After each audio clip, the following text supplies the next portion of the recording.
Bienvenue dans le Seigneur. Bonjour, bonjour.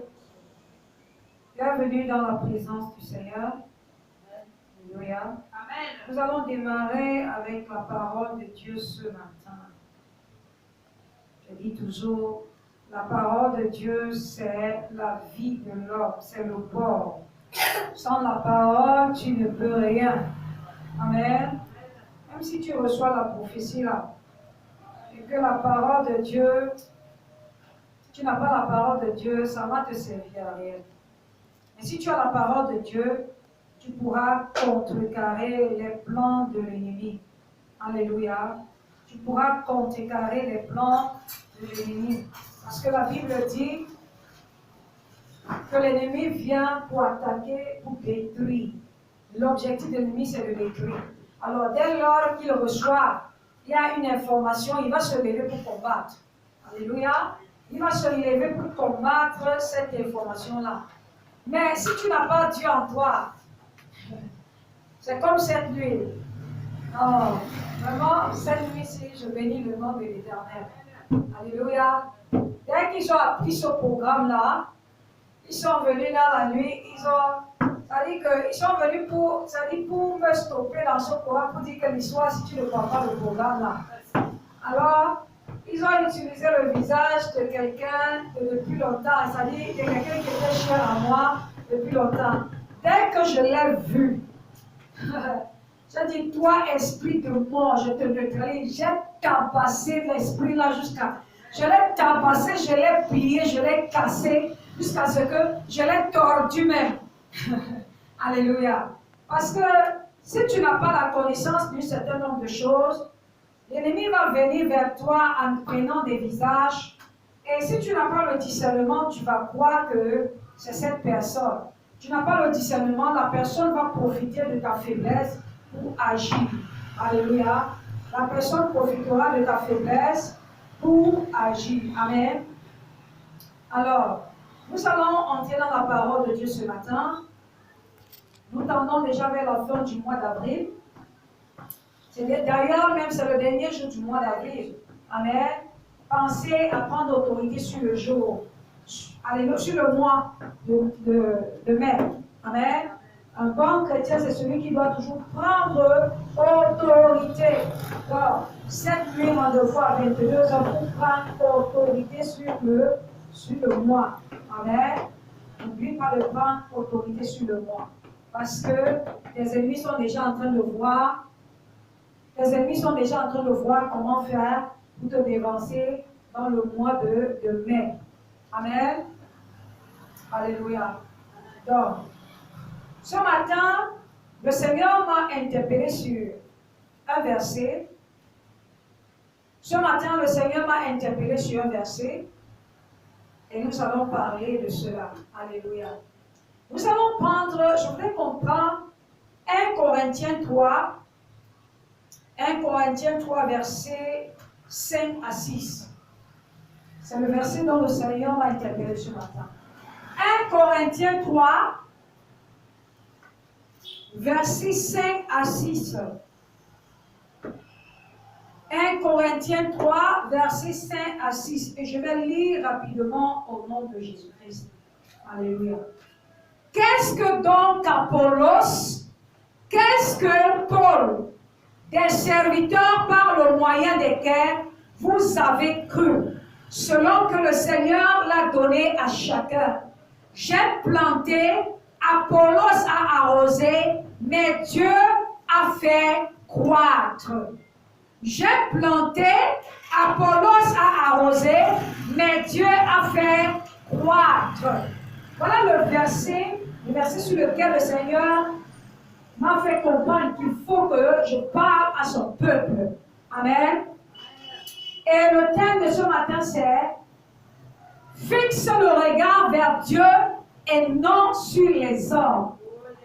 Fixe le regard vers Dieu et non sur les hommes. Alléluia. Bien-aimés, il y a deux versets que nous venons de lire. La Bible dit que, verset 5, qu'est-ce que donc Apollos et qu'est-ce que Paul? Pourquoi donc cela? Alléluia. Qui parle ici, c'est l'apôtre Il parle aux Corinthiens, ça dit que aux Corinthes, alléluia, je crois qu'on dit aux Corinthiens, hein, aux Corinthiens, n'est-ce pas? Voilà. Il parlait à eux, pourquoi? Il parlait à l'église de Christ, à qui Dieu a donné la charge et la responsabilité. Pourquoi? Parce que, ayant nommé une personne qui devait continuer l'œuvre, puisque lui c'était un missionnaire, ça veut dire que c'était un bâtisseur, apôtre, un bâtisseur, alléluia. Donc il allait partout, il implantait le corps de Christ. Il impartait partout, il allait partout, il plantait l'église de Christ. Et par l'aide de l'Esprit de Dieu, il nommait quelqu'un qui allait prendre charge de cette branche-là. Alléluia. Et il continuait son chemin. Mais seulement il avait le rapport de tout ce qui se passait dans ces différentes branches. Il avait le rapport. Alléluia. Et il lui a été rapporté quelque chose. Il lui a été rapporté que l'église était en pleine dispute. L'église s'était séparée. L'église s'était divisée. Il y avait deux camps dans l'église. Il y avait le camp de ceux qui disaient qu'ils appartenaient à Paul. Il y avait le camp de ceux qui disaient qu'ils appartenaient à Apollos. C'était deux serviteurs, deux coins de l'Éternel que Dieu utilisait. Mais seulement ils n'avaient rien compris. Alléluia. Parce que celui qui a compris qui est Dieu ne va pas se mettre à dire je suis de Paul, je suis d'Apollos. Alléluia. Et nous voyons ça dans les églises aujourd'hui. Au lieu que les enfants de Dieu cherchent Dieu, cherchent Christ, ils vont te dire, moi, je suis par exemple du prophète X. Je suis de l'église du prophète tel. C'est mon prophète. Alléluia. Alléluia. L'autre va dire non. Oh, moi je suis plutôt de tel prophète. Le prophète là, lui, il est puissant. Lui, il est fort. Moi, je ne peux pas quitter là-bas. Je ne peux pas aller sur tel endroit parce que mon prophète, il est trop fort, il est trop puissant. C'est une grave erreur. Alléluia. Vous savez, je dis toujours que l'idolâtrie, ce n'est pas le fait de quitter, d'aller seulement chez le marabout. L'idolâtrie, c'est ce que toi tu as pris, tu as placé au-dessus de Dieu dans ta vie, dans ta pensée, dans ton cœur, dans ton être. Alléluia. C'est ce qu'on appelle l'idolâtrie. Qu'est-ce qui triomphe de toi? Nous voyons le peuple de Corinthe ou les chrétiens de Corinthe que tout simplement, malgré ce que Dieu avait fait, malgré ce qu'ils avaient entendu que Dieu a fait, ils prenaient parti pour des hommes faits de chair comme eux. Des hommes que Dieu avait appelés, Dieu utilisait comme des instruments, des hommes faits de poussière, des hommes qui allaient retourner vers la terre. Alléluia. Ils étaient divisés complètement. Et vous comprenez que là où il y a la division, Dieu n'est plus là. Là où il y a la division, Dieu ne peut pas être là. Là où il y a la division, Dieu n'est pas là. Et plein des églises, c'est comme ça. Dieu n'est plus dans ces églises. Pourquoi? Parce qu'il y a les disputes, les querelles. Et la base, c'est l'idolâtrie. Pourquoi? Parce que les hommes de Dieu se font passer pour Dieu aujourd'hui. Avec les sorts des églises, les hommes de Dieu se font passer pour Dieu. Et poussent le peuple de Dieu à se soumettre à l'idolâtrie, à les vénérer, à les adorer au lieu d'adorer Dieu. Au lieu d'adorer Dieu. Alléluia. C'est pourquoi Dieu, vous savez, ce n'est pas le message que je devais prêcher ce matin. Mais lorsque je voulais sortir de la maison, le Seigneur me dit 1 Corinthiens 3, versets 5 à 6. 1 Corinthiens 3, versets 5 à 6. Alléluia. Le Seigneur voulait que je parle de ça de ce matin. Dieu est en colère contre son peuple. Dieu est en colère contre ses serviteurs. Il est en colère contre son peuple. Pourquoi? Parce que le peuple a changé sa place et l'a remplacé par ses serviteurs. Le peuple a changé la place de Dieu et l'a placé Dieu à cet endroit, et a placé les serviteurs à cet endroit. Alléluia. Aujourd'hui, vous allez voir un homme persévérer dans une église parce qu'il dit le prophète là prophétise puissamment. Le prophète là, il est trop puissant, il est trop fort. Le prophète là, il est trop puissant, il est trop fort. Alléluia. Vous allez entendre les gens dire cela. Il dit non, dans ton église là, non, on ne prophétise pas beaucoup. Ton prophète n'est pas trop fort comme mon prophète. Je préfère rester là où mon prophète est. Mon prophète est trop fort, ou mon pasteur est trop fort. Alléluia. Dieu est en colère contre les hommes, contre les hommes de Dieu. Pourquoi?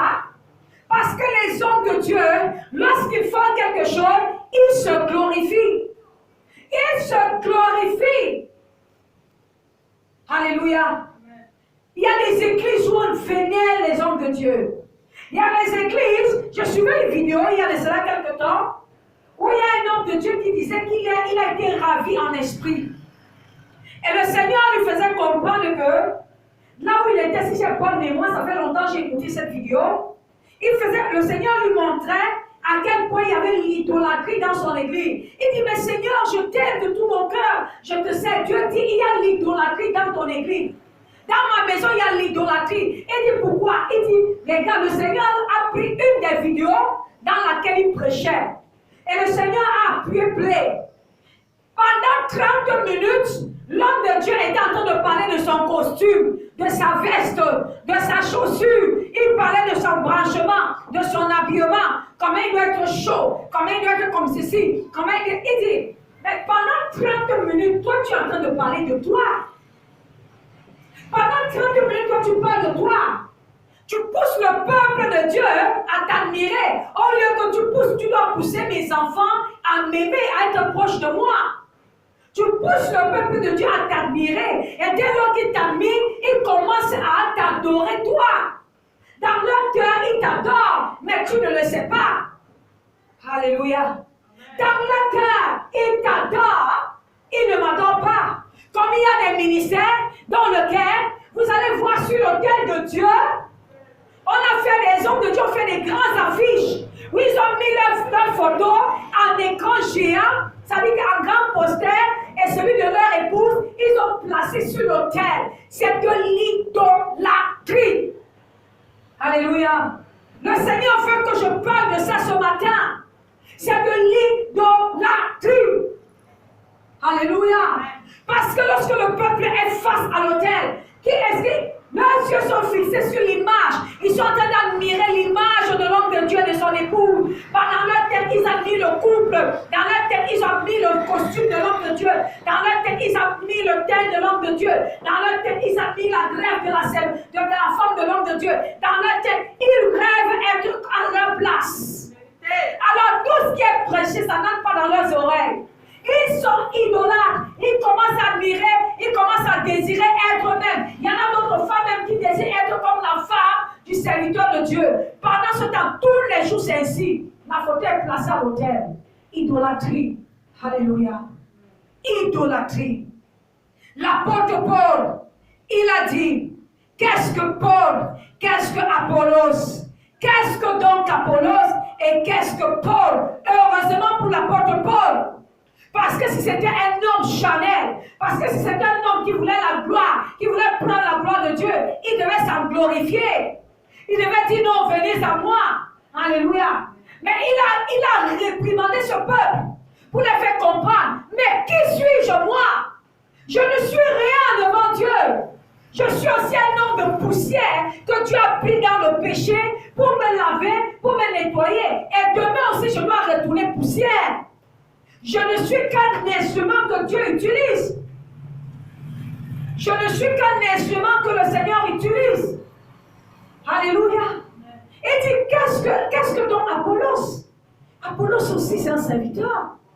Alléluia. Donc, vous comprenez que les gens passent le temps à faire de l'idolâtrie.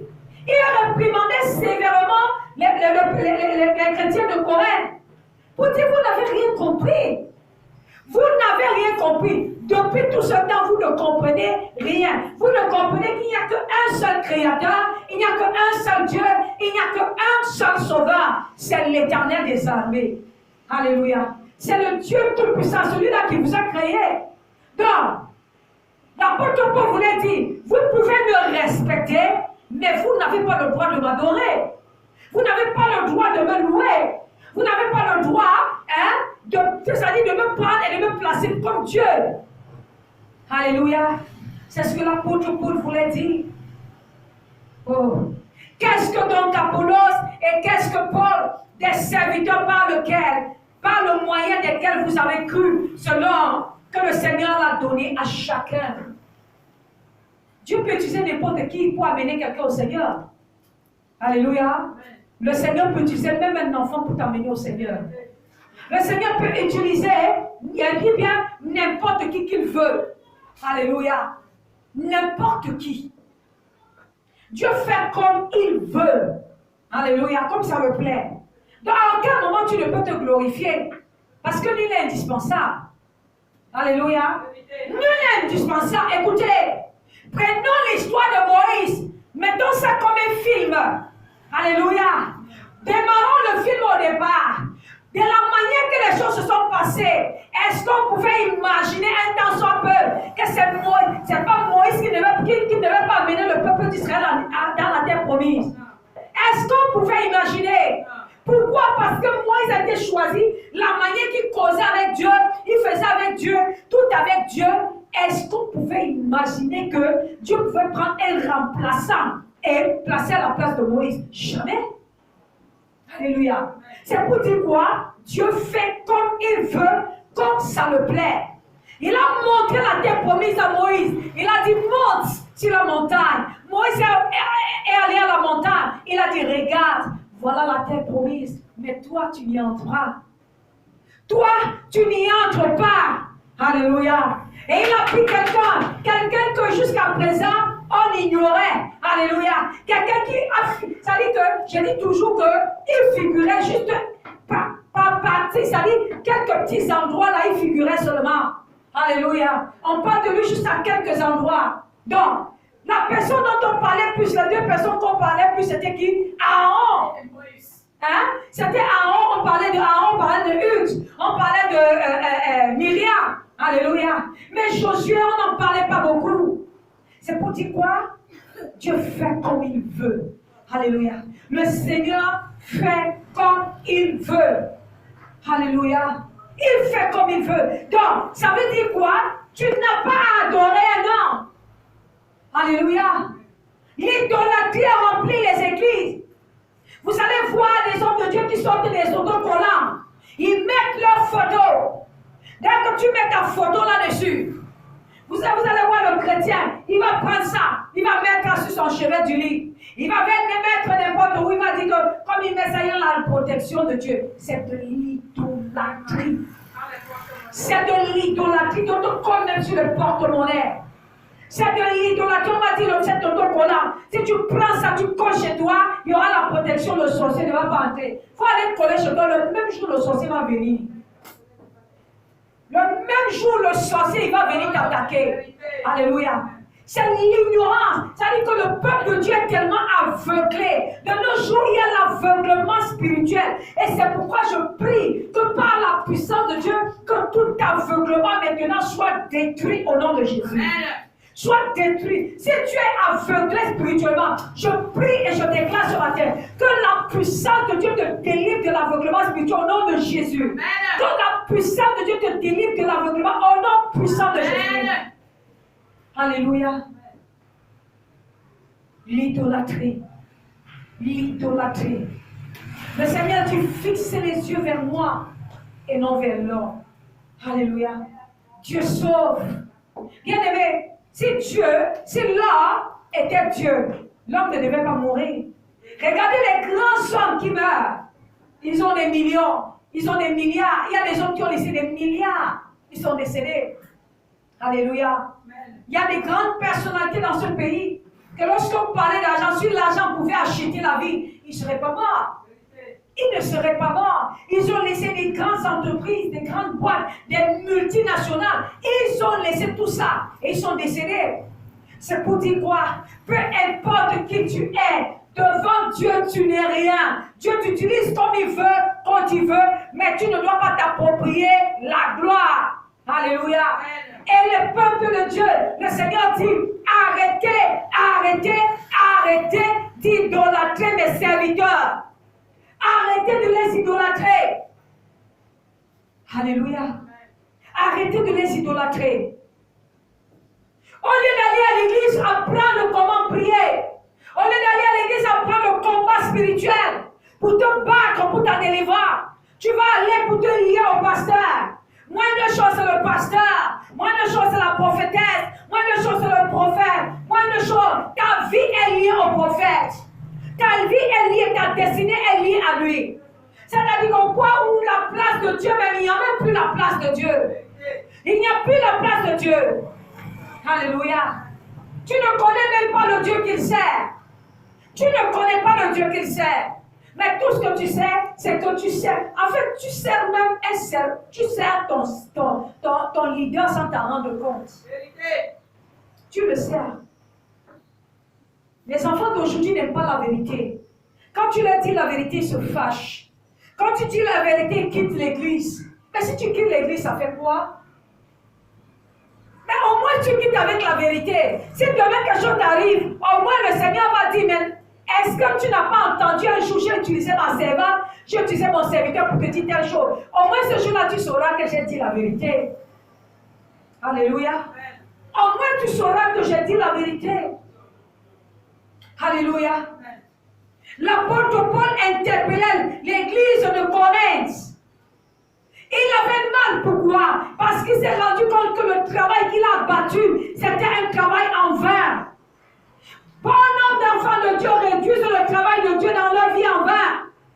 Dieu t'a enlevé de la boue, Dieu t'a enlevé de ton dit de ta saleté. Il t'a nettoyé, il t'a montré le chemin pour que demain tu ailles idolâtrer un homme.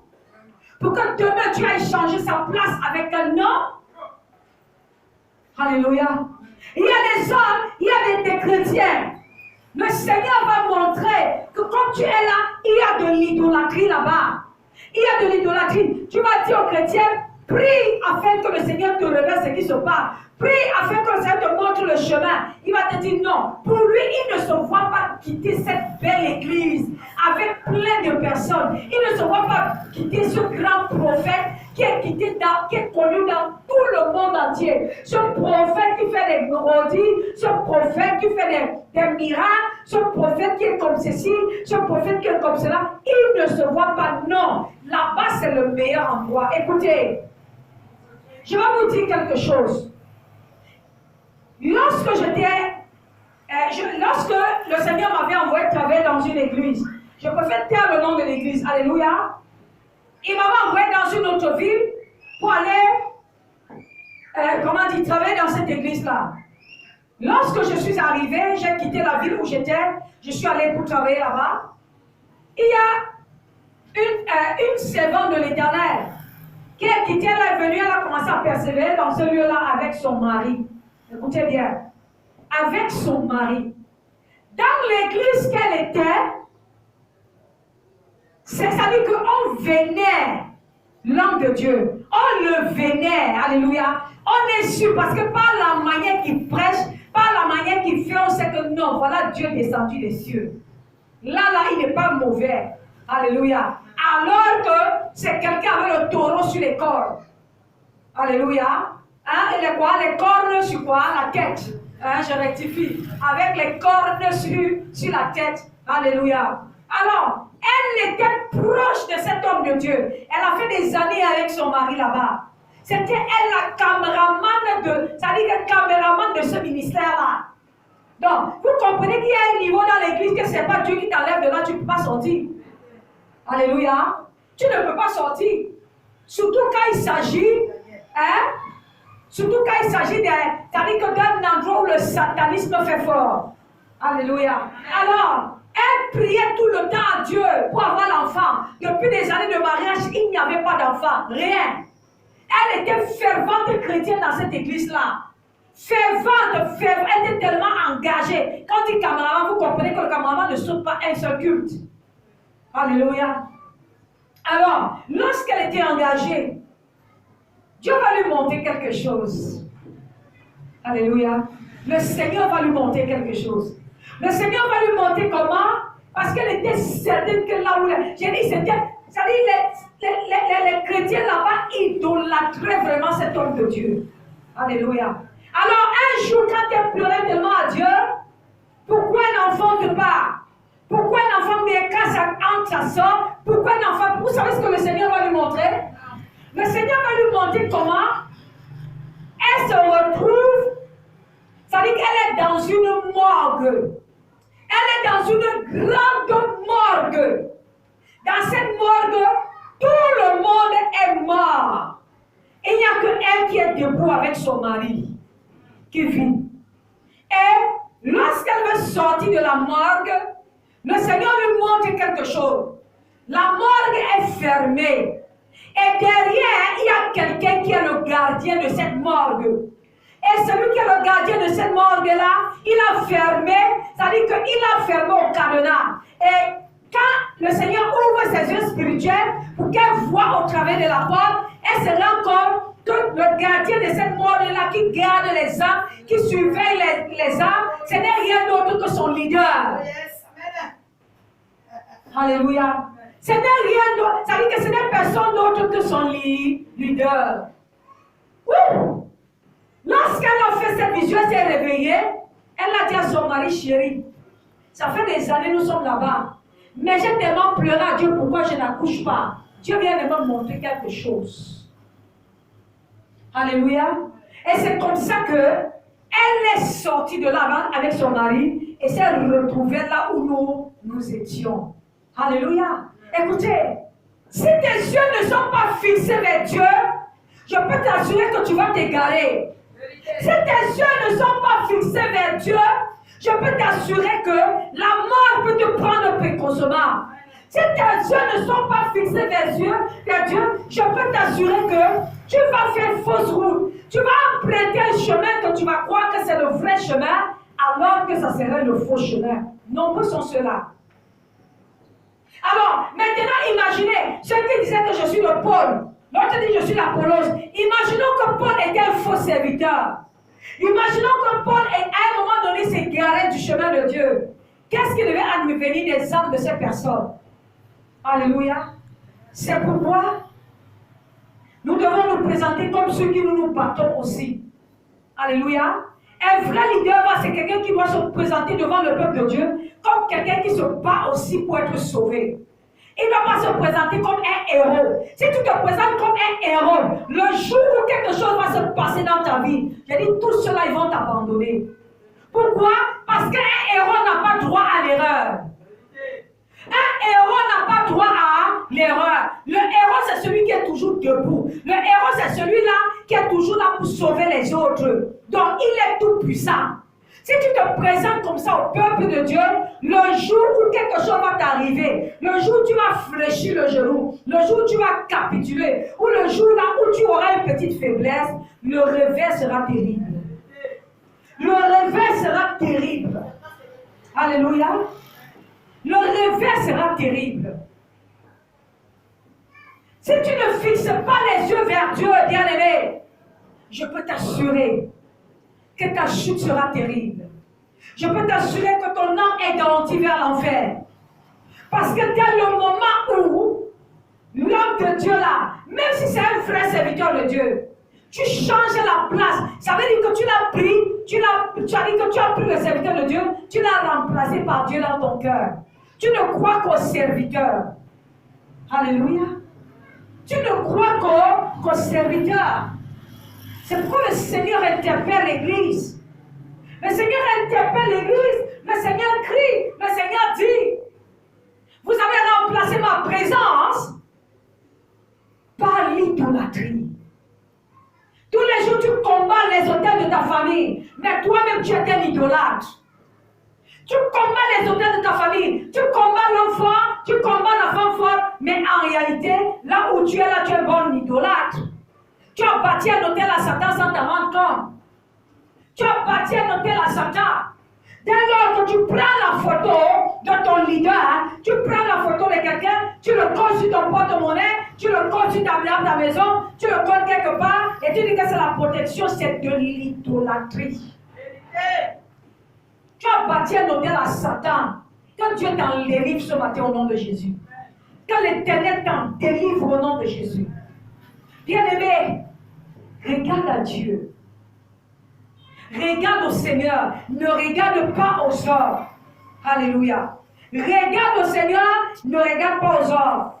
Écoutez, il dit dans le verset 6, l'apôtre Paul dit, j'ai planté, Apollos a arrosé, mais Dieu l'a fait croître. Écoutez, maintenant je vais vous poser une question. Alléluia. Tu as un champ, pour ceux qui ont un champ. Tu as un champ, n'est-ce pas? Alors tu décides d'aller sacler. Hein? Tu vas, tu sacles, tu pêches. Chez nous on appelle le bambé. Ça veut dire le bambé veut dire l'aide. Et que tu ne peux pas t'en sortir seul, tu as un grand champ. Alors tu vas sacler et tu peux par exemple payer quelqu'un pour aller s'aimer. Ou bien tu payes quelqu'un pour aller sacler et toi tu vas s'aimer. Bon, maintenant, si Dieu n'envoie pas la pluie, ça va faire comment pour grandir? Hein? Si Dieu n'envoie pas la pluie, pour que ça fasse grandir, qu'est-ce qui va se passer? Ça va sécher et ça va mourir. Alléluia. Ça va sécher et ça va mourir.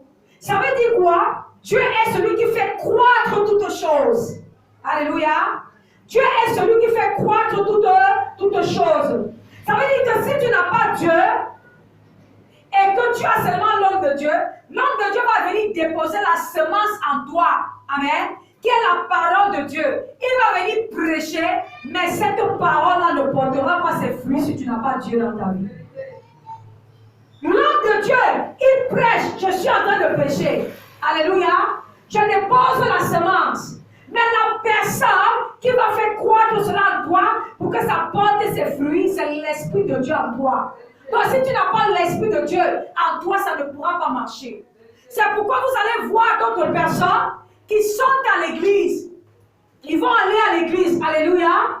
Mais dès qu'ils sortent de l'église, ils sont dans les boîtes de nuit. Dès qu'ils sortent de l'église, ils sont encore avec les morceaux mondains. Donc ils sortent de l'église, ils sont encore dans les histoires de copains, copines. Dès qu'ils sortent de l'église, ils sont encore dans l'histoire de fornication, de viens on reste. Dès qu'ils sortent de l'église, ils sont encore capables d'aller draguer la femme d'un frère alors qu'il est marié. Il est capable encore, une femme est encore capable d'aller sortir avec un homme marié, se disant je vais faire comment? Je suis seul, c'est lui qui paye ma maison. Pourquoi? Parce que Dieu n'est pas dans ta vie. Parce que Dieu n'est pas dans ta vie. Alléluia.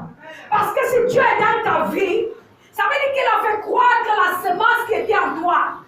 Et s'il a fait croître la semence qui est en toi, tu vas haïr le péché. Alléluia. Tu vas haïr le péché. Est-ce que je parle à quelqu'un? C'est que tu vas haïr le péché. Amen. Tu haïras le péché. Si Dieu est en toi, ton regard est fixé vers Dieu. Lorsque la tempête va venir, lorsque les épreuves vont venir, bien-aimé, tu vas te lever et tu vas combattre, tu seras victorieux. Est-ce que je parle à quelqu'un? Tu seras victorieux. Mais si tu n'as pas Dieu en toi, quand la tempête va venir, ça va te renverser. Quand la tempête viendra, ça va te renverser. C'est pourquoi vous allez voir certains enfants de Dieu, et ils sont nombreux, hein? Ils viennent à Christ, ils sont zélés. Ils sont tellement zélés. Mais dès qu'il y a une petite situation, ils vont tomber, ils vont retourner dans le monde. Dès qu'il y a une petite restriction en Christ, ils vont tomber, ils vont retourner dans le monde. Pourquoi? Parce qu'ils sont venus en pensant que le prophète qui partait était un prophète qui allait le délivrer de sa situation. Ils pensaient que la servante de Dieu qui partait voir, c'était ce servant de Dieu qui allait la délivrer de sa situation. Ils ne parlent pas en disant Seigneur, j'y vais. Peu importe qui je vais voir, je sais que tu es puissant. Au travers de cette personne, tu vas me visiter. Il ne dira pas ça. Écoutez, je vais vous dire une chose. Il y a des enfants de Dieu que dès qu'ils apprennent que le leader n'est pas là, ils vont partir jusqu'au jour où ils vont attendre que le leader vienne avant de venir à l'église. Tu n'es pas Dieu. Je vais te dire, tu as pris le serviteur de Dieu, tu l'as mis à la place de Dieu. Tu as pris Dieu, tu as mis dans ton placard ou là, tu l'as chassé de ta vie. C'est pourquoi rien ne marche dans ta vie. C'est pourquoi quelque chose qui se passe, Dieu n'intervient pas.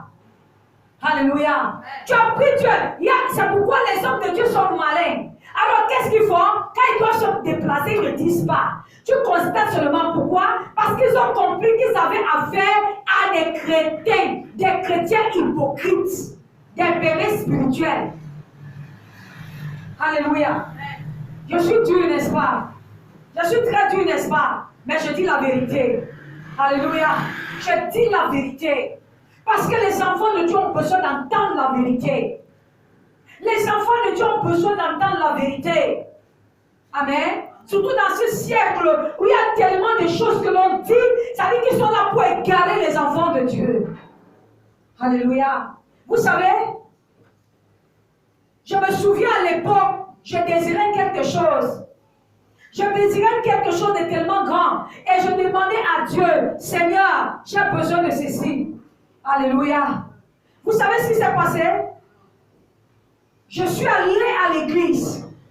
Même quand le serviteur, le leader à l'époque n'était pas là, je quittais très loin, je payais le bus pour aller à l'église. J'y allais, même quand il n'était pas là. Amen. Même quand il n'était pas là, Dieu a vu cela. Et le Seigneur m'a visité. Et le Seigneur m'a visité, il m'a donné le désir de mon cœur. Il m'a donné ce que je voulais. Amen. Si j'avais dit que non, l'homme de Dieu n'est pas là, alors je vais attendre quand il va revenir. Je serais passé à côté de beaucoup de choses. Alléluia. Les enfants de Dieu sont ignorants, ils ne savent pas. Il y a une personne qui a écouté une des vidéos de l'interprétation du rêve. Amen. Sur la chaîne YouTube. Il a écouté ça et il a dit quelque chose. Il a dit, vraiment, depuis que j'écoute les interprétations des rêves, je cherche la solution à mon problème. Je n'ai pas encore vu quelqu'un qui a détaillé et qui m'a permis de comprendre la chose, de comprendre ma situation comme tu l'as fait. C'est pourquoi je crois que tu es la personne qui détient ma délivrance. Je crois que tu es la personne qui a ma délivrance. Je crois que tu es la personne qui va me délivrer. Je lui ai dit rectificatif. Je ne suis que l'instrument que Dieu utilise. C'est Jésus-Christ qui a ta délivrance. C'est Jésus-Christ qui détient ta délivrance. Il a la solution à ton problème. Je ne peux pas me tenir pour dire que je détiens la solution à ton problème. Je ne suis qu'un instrument. Écoutez, pourquoi? Parce que tu peux connaître, mais tu n'as pas la stratégie de la délivrance. Tu peux connaître que cette personne a besoin de délivrance, mais tu n'as pas la stratégie. Tu n'as pas la sagesse pour délivrer parce que chaque cas est différent. Alléluia. La Bible dit que lorsque le Seigneur s'est présenté à Gédéon, après 7 ans de souffrance, après 7 ans de dur labeur, après 7 ans où le peuple était ravagé, c'est les Madianites qui ravageaient ce peuple. La Bible déclare que lorsque ils s'aimaient, les Madianites venaient récolter le fruit de leur travail. Et là, ils ont crié à Dieu. Écoutez, ils ont crié à Dieu. Dieu est allé choisir Gédéon. Écoutez très bien ce que je vais dire. Le Seigneur est allé choisir qui? Gédéon. Maintenant, lorsque Gédéon a demandé les signes à Dieu, comment est-ce qu'il allait faire? Le Seigneur lui a donné les signes que lui a demandé. Il a parlé de la toison. Amen. Le Seigneur a montré les signes au travers de la toison. Mais maintenant, il y a quelque chose qui a attiré mon attention que Dieu m'a permis de comprendre. Que si tu n'as pas Dieu dans ta vie, tu peux louper beaucoup de choses. Tu peux savoir que quelqu'un a besoin de délivrance, mais tu ne parviens pas à délivrer cette personne si tu n'as pas de Seigneur. Alléluia. La Bible déclare que Gédéon à son niveau, il a réuni les tribus d'Israël. Il a réuni la tribu de Manassé, les autres tribus. Alléluia. Maintenant, la Bible dit qu'ils étaient 35 000 hommes. Pourquoi? Parce que les Madianites étaient nombreux comme la poussière, comme le sable. Ils étaient tellement nombreux. Et Gédéon s'est dit, pour combattre un tel peuple, il faut que nous aussi nous soyons nombreux. Sauf que s'il n'avait pas Dieu, il échouait sa mission. S'il n'avait pas le Seigneur, il échouait sa mission. Pourquoi? Parce que le Seigneur dit, ce peuple est trop nombreux pour que je fasse éclater ma gloire. Tu vas dire ceci, que ceux qui ont peur retournent chez eux. Vous savez ce qui s'est passé? 26 000 hommes sont retournés chez eux. C'est resté 10 000 hommes. Alléluia. 25 000 hommes sont retournés chez eux. C'est resté 10 000 hommes. Maintenant, les 10 000 hommes, le Seigneur dit, ils sont encore trop nombreux. Avec eux là, ça ne va pas donner.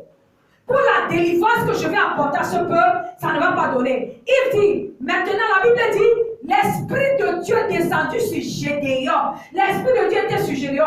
Et le Seigneur lui dit, voilà comment tu vas faire pour scinder ceux que je vais choisir pour la délivrance. Alléluia. Il dit, ceux-là qui font la paix, ça dit que l'eau, comme un chien, comme le chien, ce sont ces personnes que tu vas mettre à part. Alléluia. Mais ceux qui vont se mettre à genoux face à la rivière, alléluia, ceux-là vont rentrer chez eux. Vous savez ce qui s'est passé? Lorsque le peuple d'Israël, il a amené le peuple, il a amené les guerriers vers la rivière, ils ont commencé, ça dit, le Seigneur a ouvert ses yeux, il a vu ceux qui l'appellent l'eau. Vous savez au nombre de combien c'était? 300 seulement. Sur les 35 000. Ils étaient seulement 300. Il a dit à tout le reste, rentrez chez vous. Et Gédéon a regardé les 300 personnes. Il regarde la multitude des Madianites. Le Seigneur lui dit, je t'ai déjà livré les Madianites. Si tu as peur, prends ton serviteur, descends dans le camp. Dans la nuit, lève-toi, va écouter ce qu'ils vont dire. Pourquoi? Parce que le Seigneur a compris que avec les 300 personnes, ça ne devait pas rassurer Gédéon. Gédéon allait peut-être avoir peur, il allait commettre des erreurs. Alléluia. Et lorsqu'il va dans le camp, c'est là où Dieu avait tout disposé. Il entend deux Madianites l'autre était en train de raconter le rêve qu'il avait fait et l'autre expliquait le rêve pour dire que voilà, le Seigneur a livré les Madianites entre les mains de Gédéon. C'est là où il a pris courage. C'est pour dire quoi? Tu n'as pas Dieu dans ta vie. Tu peux rater beaucoup de choses. Même si tu sais que la chose-là doit être, tu n'as pas la stratégie pour ça. Alléluia. Tu n'as pas la stratégie pour ça. Dieu est celui-là qui donne la stratégie. Dieu est celui-là qui dit comment il faut que la chose s'accomplisse. Tu peux très bien aller vers un homme de Dieu que Dieu peut utiliser pour ta délivrance. Mais si tu n'as pas le Seigneur dans ta vie, pour que le Seigneur inspire cet homme de Dieu, guide cet homme de Dieu pour ta délivrance, tu vas passer à côté, tu ne seras pas délivré. Pourtant, c'est la personne que Dieu peut utiliser pour ta délivrance. Mais le problème c'est quoi? C'est que si tu prends cet homme de Dieu, tu le mets à la place de Dieu, Dieu va enlever sa main. Alléluia. Le Seigneur va faire quoi? Enlever sa main. Regardons, nous allons prendre, prenons Psaume 121. Je veux que nous prenions le Psaume 121. À partir du premier verset, vous allez comprendre. Vous allez comprendre ce qui est écrit clairement. Amen. Psaume 121. Le Psaume 121 dit quoi? Je lève les yeux vers la montagne. Alléluia. Je lève mes yeux vers les montagnes. D'où me viendra le secours? Le secours me vient de l'Éternel qui a fait les cieux et la terre. Il ne permettra point que mon pied chancelle. Celui qui te garde ne sommeillera point. Ça veut dire quoi? Le secours se trouve en qui? Le secours se trouve en qui? La solution se trouve en qui? En l'Éternel, n'est-ce pas? C'est pour dire quoi? Bien-aimé, arrête de vénérer l'homme. Arrête de vénérer les hommes. Je parle aux enfants de Dieu. Je parle au peuple de Dieu. Vous qui croyez que parce qu'un homme de Dieu prêche bien, vous devez l'adorer, vous devez le vénérer. Dieu dit, tu m'adores, moi l'Éternel, et non cet homme. Alléluia. Parce qu'il n'est qu'un instrument. Lui aussi il peut tomber demain. Et Dieu peut aussi t'utiliser pour relever cet homme. Écoutez bien. Lui aussi il peut tomber. L'homme de Dieu peut arriver qu'il tombe. C'est un homme. Il peut tomber. Mais parce que tu as l'Esprit de Dieu, Dieu peut t'utiliser aussi pour relever cet homme. Alléluia. La seule personne qui ne faillit pas, c'est l'Éternel. La seule personne qu'il ne fallait pas, bien aimer, la seule personne qu'il ne fallait pas, c'est l'Éternel. Alors, bien aimé, regarde vers Dieu. Lève les yeux vers Dieu. Je lève mes yeux vers les montagnes. D'où me viendra le secours? Le secours me vient de l'Éternel qui a fait les cieux et la terre. Ça veut dire quoi? C'est l'Éternel qui fait toutes choses. Alléluia. La parole de Dieu dit quoi? Je prie tout par celui qui me fortifie. Tu peux t'appuyer sur un homme. L'homme enlève son bras, tu tombes. Tu peux t'appuyer sur un homme. L'homme te précipite du haut d'une montagne. Tu peux t'appuyer sur un homme. L'homme te met le poignard en plein cœur. Tu peux t'appuyer sur un homme. Cet homme-là te vomit. Tu peux t'appuyer sur un homme. Cet homme-là te réunit. Alléluia. Et c'est pourquoi j'aime une des chansons du groupe Eden. Alléluia. Qui dit, cette chanson dit, elle dit, même si un père abandonne son enfant, même si une mère abandonne son enfant, moi l'Éternel, je ne t'oublierai jamais. Moi l'Éternel, je ne t'oublierai jamais. Moi l'Éternel, je ne t'oublierai jamais. Moi ton Créateur, je ne t'oublierai jamais. Alléluia. Cette chanson, je l'aime beaucoup. Amen. Cette chanson veut pas, et s'est appuyée sur cette parole qui dit, une mère peut-elle abandonner son enfant, mais si elle oublie son enfant, moi l'Éternel, je ne t'oublierai jamais. Ça veut dire quoi? Vous savez, Dieu va jusqu'à la dimension pour dire, une mère peut-elle oublier son enfant? Une mère peut-elle rejeter son enfant? Même s'il arrive, c'est pour dire quoi? L'homme peut rejeter l'enfant parce qu'il ne connaît pas la douleur de l'enfantement. Mais une mère, quand vous voyez une mère rejeter son enfant, vous comprenez que c'est mauvais. Alléluia. Quand vous voyez une mère abandonner son enfant, ça veut dire que c'est mauvais. Donc, mais Dieu dit, si une mère elle est capable d'abandonner son enfant, raison pour laquelle tu ne dois pas t'appuyer sur l'homme. Raison pour laquelle tu ne peux pas t'appuyer sur l'homme. Parce que l'homme est intéressé. La Bible dit que le cœur de l'homme est mauvais et nous sommes mauvais. On aime parce qu'on trouve son intérêt. On est avec X parce qu'on trouve l'intérêt. Mais si demain la prophétesse Annie Grâce, quelque chose lui arrive, l'église va se vider. Demain quelque chose, la prophétesse Annie Grâce arrive. Il y a très peu de personnes, peut-être des élus, ceux qui ont les yeux ouverts, ceux qui sont vraiment avec Christ qui vont rester. Est-ce que je marre?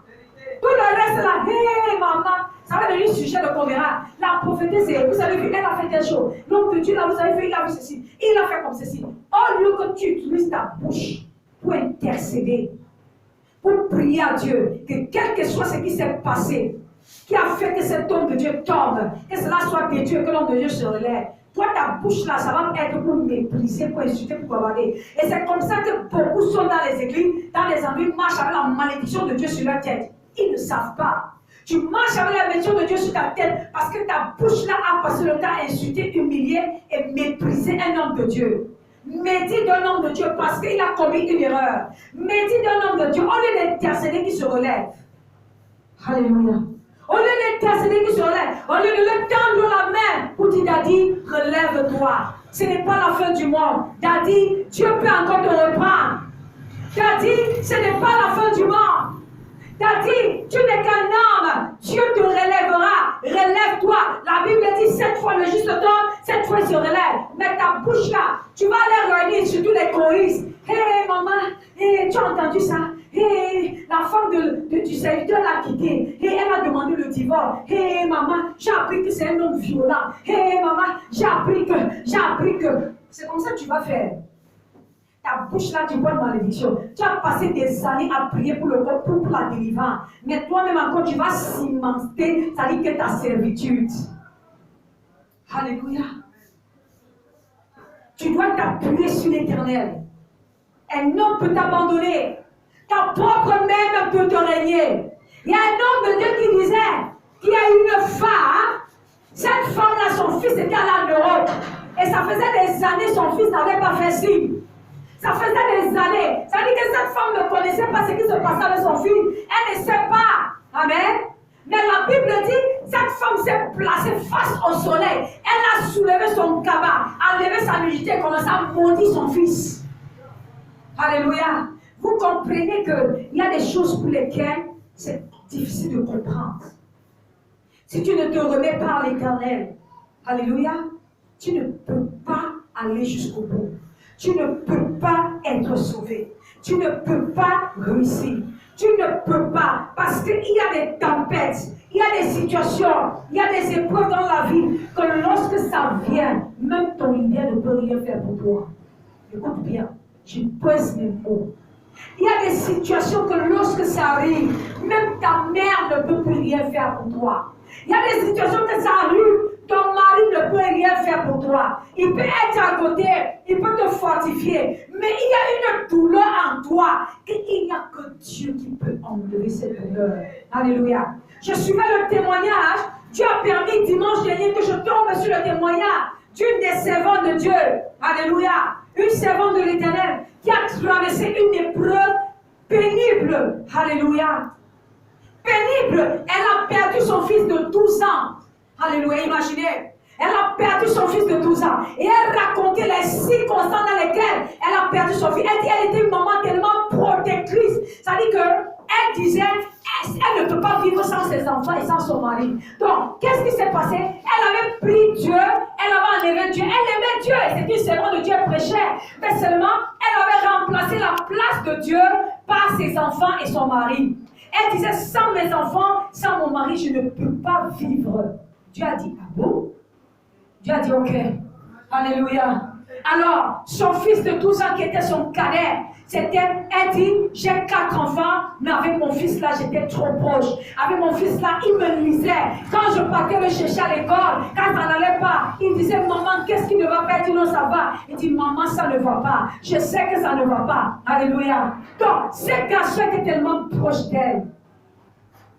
Et elle a perdu, tout s'est passé devant elle jusqu'à la dernière minute.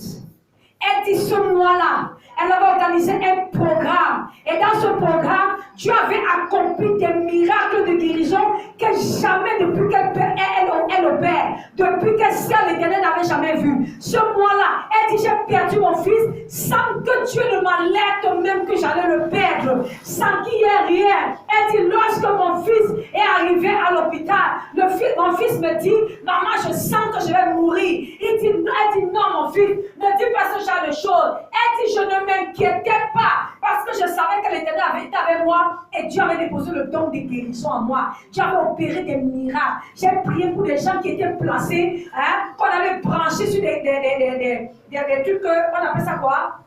On avait branché sur les trucs, les moteurs là pour faire respirer là. L'oxygène, voilà. Elle dit, j'ai prié pour les gens qu'on avait dit c'est fini. Ils sont sortis du coma. Donc, je ne pouvais même pas imaginer que mon fils pouvait partir. Alléluia. Et son fils lui dit, maman, je vois une belle voiture. Maman, regarde la belle voiture.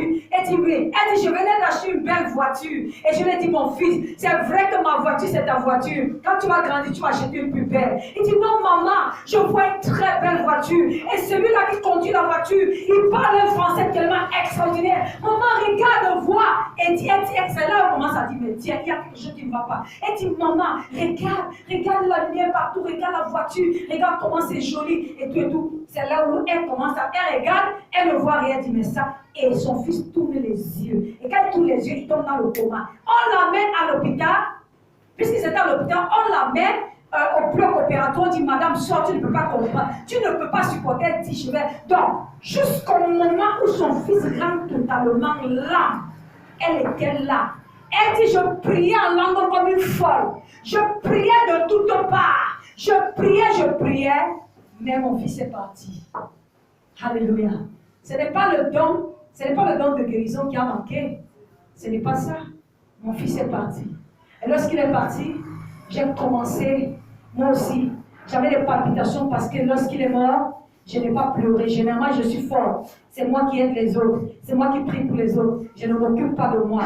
Elle dit, je n'ai pas pleuré. J'ai fait la forte. Je suis allée enterrer. J'ai commencé à avoir des palpitations. Mon cœur battait. Et on a commencé à me mettre des machines. Je marchais avant, on disait que je ne peux pas respirer. Je ne peux plus respirer seule. Parce que si je suis sans machine, mon cœur va lâcher. Elle a dit, bon, ok Seigneur, il n'y a pas de problème. Donc ça veut dire que moi aussi, il y avait des amis autour d'elle, il y avait son mari autour d'elle, mais il ne pouvait pas enlever cette douleur. Il ne pouvait pas enlever cette mort qui s'était installée auprès d'elle. Alléluia. La seule personne qui l'a fait, c'est Dieu.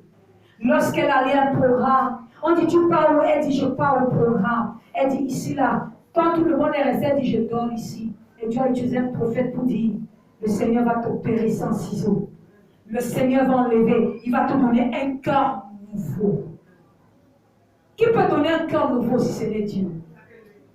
Lorsque tu reçois la blessure de la vie, qui peut enlever ça? Un homme peut te dire, Asia, mais il ne peut pas enlever cette douleur. La seule personne qui efface ça, c'est Dieu. La seule personne qui enlève cette douleur, c'est Dieu. La seule personne qui pense les plaies, c'est Dieu. Si tu n'as pas Dieu, le prophète va aller te donner la prophétie, il va aller prophétiser. Hein? Ce que je peux faire, je peux prier pour toi. Mais si Dieu n'a pas décidé d'enlever la douleur, ça va apaiser, mais après ça va revenir. Alléluia. Ça va apaiser, mais qu'est-ce que ça va faire? Ça va revenir. Tu dois fixer le regard vers Dieu. Tu dois fixer le regard vers Dieu. Pourquoi tu vénères l'homme? Pourquoi tu crois en l'homme? Même si Dieu a donné toutes les solutions possibles à cet homme, n'oublie pas qu'il y a un danger dans ça. Regarde vers Dieu. Sois capable de croire que même si Dieu t'enlève, il t'envoie ailleurs, le même Dieu qui opérait dans ce ministère, il peut opérer ailleurs. Sois capable de croire. Alléluia. Sois capable de croire. Je ne dis pas d'être des prostituées des églises parce qu'il y a des gens qui vont mal comprendre ce que je dis. Ils vont commencer à aller d'église en église parce qu'il y a des prostituées. Non. Là où Dieu a dit que tu restes, reste. Là où Dieu a dit persévère jusqu'à ce qu'il te dise le contraire, persévère. Alléluia.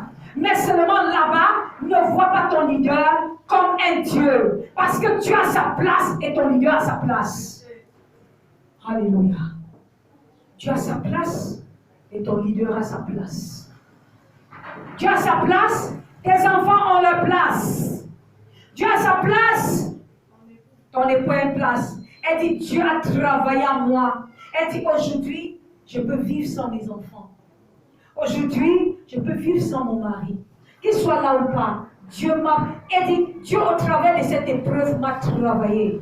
Elle dit, j'ai vu la main de Dieu. Mes enfants allaient à l'église, mais ils n'avaient pas donné leur vie au Seigneur. Elle dit, cette épreuve, j'ai cru que ça devait détruire mes enfants. Que mes enfants allaient dire, pourquoi ton Dieu, que nous allons à l'église pour voir, pourquoi il a pris notre frère? Elle dit, tout au contraire, mes enfants ont donné leur vie au Seigneur.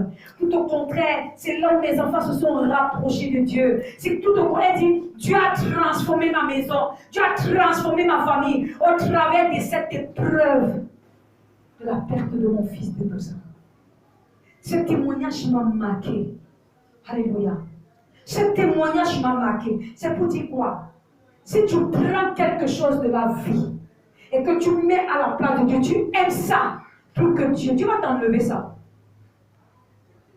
Je dis bien, hein? Ce n'est pas...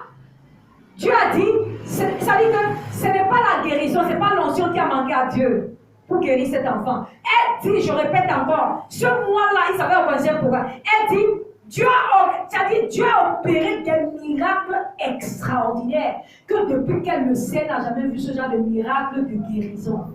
Donc, elle avait l'assurance que son fils-là, c'est un petit problème. Donc, lorsqu'elle amenait son fils à l'hôpital, c'est parce que son fils disait, maman, j'ai mal à la tête. Maman, j'ai mal. Elle dit, comme les enfants disent souvent, maman, j'ai mal à la tête, ça va passer. Maman, j'ai mal à la tête. Donc, il partait juste pour faire un scanner de passage. Donc, elle ne savait pas qu'elle partait, mais elle est ressortie sans son fils. Alléluia. Donc, Dieu a voulu lui donner un enseignement de la vie. Vous savez, lorsque Dieu veut nous enseigner, ça fait très mal. Lorsque le Seigneur veut nous enseigner, ça fait très mal. Lorsque Dieu veut nous briser, ça fait très mal. C'est pourquoi bon nombre d'enfants de Dieu errent partout dans le monde ils n'ont pas Christ dans leur vie. Pourquoi? Parce qu'ils refusent de se soumettre à Dieu. Ils refusent de se soumettre à la main puissante de l'Éternel. Si tu te soumets à la main puissante de l'Éternel, il va t'élever. Mais si tu ne te soumets pas à la main puissante de l'Éternel, tu vas passer le temps à errer, ta vie n'aura aucun sens. Alléluia. C'est pourquoi c'est le moment de dire à Dieu, si tu as eu à pratiquer l'idolâtrie, pendant que je prêchais, tu as régalé ta vie. De dire à Dieu, Seigneur, je me répands de l'idolâtrie. Je me répands de l'idolâtrie. Alléluia. Parce que l'idolâtrie, c'est grave dans les églises. L'idolâtrie, c'est grave dans les églises. Combien ont fait l'erreur d'épouser le mauvais homme? Parce que l'homme là était quelqu'un qui, quand il prenait la voix pour chanter, c'était le chant de l'Éternel. Quand il prend la voix pour chanter, il a tellement une belle voix, ça éblouit, il est connu. Ça dit que de telle manière que les gens l'admirent. Et là maintenant, ton cœur va, pas parce que c'est l'homme de ta vie, mais parce qu'il chante bien. Hein? Parce qu'il fait quoi? Parce qu'il chante bien. Et quand tu es dedans, c'est là où tu rends compte que tu as fait fausse route. Tu as fixé ton regard vers qui? Vers l'homme et non vers Dieu. Parce que si tu avais le regard fixé, vers Dieu, alléluia, Dieu devait te dire quoi? Lorsque tu devais être seul, le Seigneur devait te dire, oui, en dehors de sa belle voix, regarde au travers. Dieu devait te dire, en dehors de sa belle voix, regarde quoi? Au travers. Dieu devait te dire, il y a quelque chose qui se cache derrière sa voix. Il y a quelque chose qui se cache derrière sa belle voix. Les enfants de Dieu n'ont pas Christ. Alléluia. Les enfants de Dieu n'ont pas Christ. Amen. Nombreux sont ceux-là qui n'ont pas Christ dans leur vie. Nombreux sont ceux-là. Tu dis que tu as Christ, mais en réalité tu n'as pas Christ. Amen. Tu dis que tu as Christ, mais en réalité tu n'as pas Christ. Tu dis que tu as Christ, mais en réalité tu n'as pas Christ. Pourquoi? Parce que tu crois. Dieu te dit quelque chose, tu crois au conseil qu'on te donne. Tu passes le temps à écouter les conseils des hommes au lieu d'écouter les conseils de Dieu. Dieu te dit, fais comme ceci, tu n'as pas fait ta part. Le Seigneur te dit, fais comme ceci, toi tu n'as pas fait ta part. Tu as un problème, au lieu de te confier à Dieu, qu'est-ce que je fais par rapport à ça? Tu te lèves directement, il faut que j'aille voir X. Il faut que j'aille voir Y. Tu passes le temps à te balader partout, à expliquer tes problèmes. Tel te donne tel conseil, l'autre te donne comme ceci, l'autre te donne comme cela. Au final, tu as plusieurs conseils, tu ne sais quel prendre. Et tu es dans la confusion totale. Mais au lieu de te mettre et demander la solution à Dieu, tu ne demandes pas. Alléluia. Le Seigneur